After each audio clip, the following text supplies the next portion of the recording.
This is the process for making facial hair strings. Strings are really good for filling out beards, whether it's lace beards or an actor's existing beard. They're good for adding length and changing colour as well, so should you need to add a bit of grey, a bit of white, or maybe just another tone to warm up a beard or alter it ever so slightly, these are a great little tool for doing that. So I'm starting with my beard block, and I'm taking about 75 centimetres of clear nylon thread. I'm working on the back of the block just because it gives me a small flat area to knot on. I'd like to make you aware that anything I've ever learnt about wig making in my career so far has been passed on to me through colleagues or picked up in books. So apologies to any horrified wiggies who may be watching this. So I'm starting with some glass head pins just to start mapping things out. I placed one pin in and I'm just going to tie a knot in one end of my nylon thread to create a kind of loop round the pin.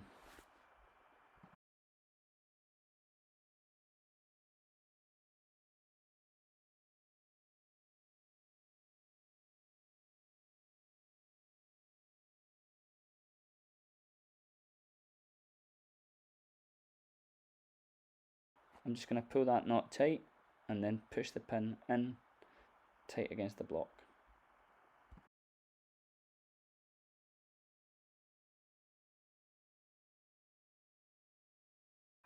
I'm going to pop one pin in above and one pin below, both in line with the first pin, just to wind up the slack and excess on the thread as I work.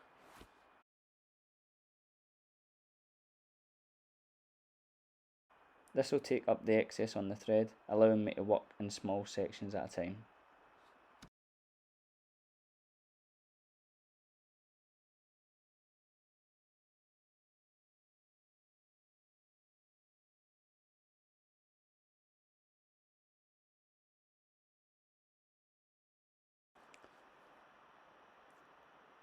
This pin is going in under my thread to serve as a starting point and a support for my thread to run horizontally from right to left across my block.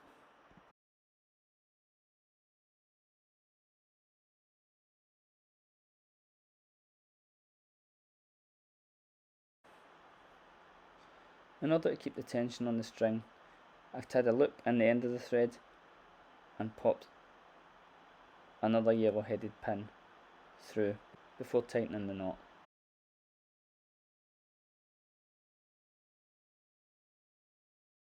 With a loop tied to each yellow headed pin on the right and left side, the slack is taken up by winding round the red, blue and finally the black pin to establish a horizontal line.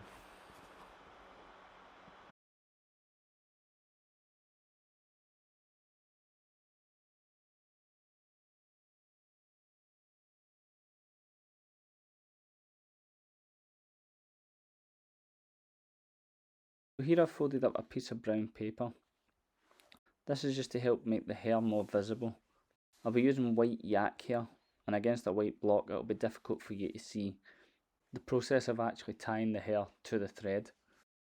So hopefully this helps by creating a little bit of contrast.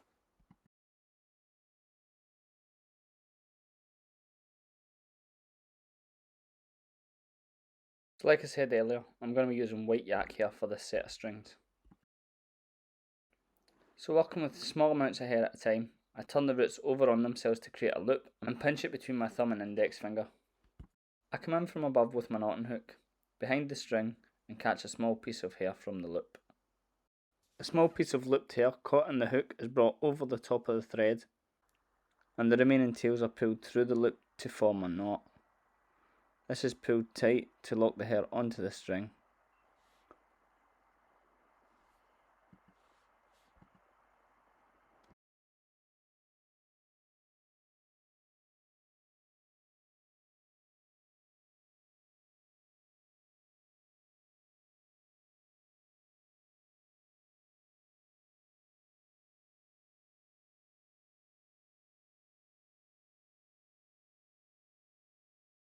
In tying hair with a knotting hook, I find it easier to wrap the tails twice round the hook before pulling them through the original loop.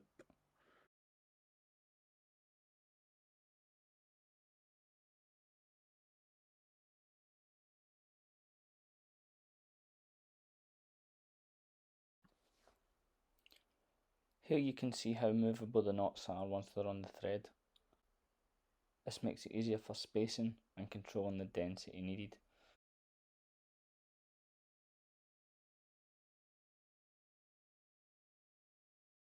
They're fairly simple to make, and if you already know how to knot hair, you'll pick this up really quickly. With a little practice, you can get quite fast at doing this.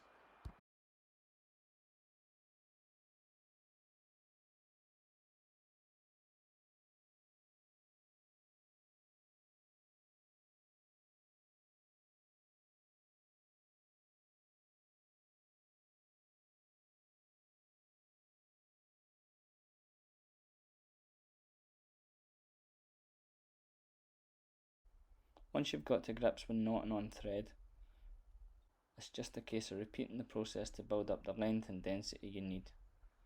Strings are good because they're reusable. Once you've decided the length you need and you've spaced your knots out to achieve your desired density, you can set your knots in place with a little bit of super glue.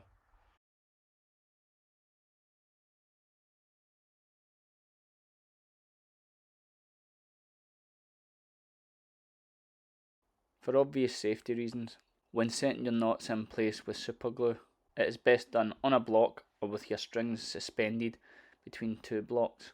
Under no circumstances should strings be applied using anything other than skin-safe prosthetic adhesive or medical adhesive. Adhesives like Prozaid, Telesis, Spirit Gum, and Duo Eyelash Glue can all be used when applying strings. Just be sure to check that your actor has no allergies or sensitivities to your chosen adhesive, and that the adhesive you have chosen is suitable for the surface you wish to adhere your strings to, whether that be skin or lace.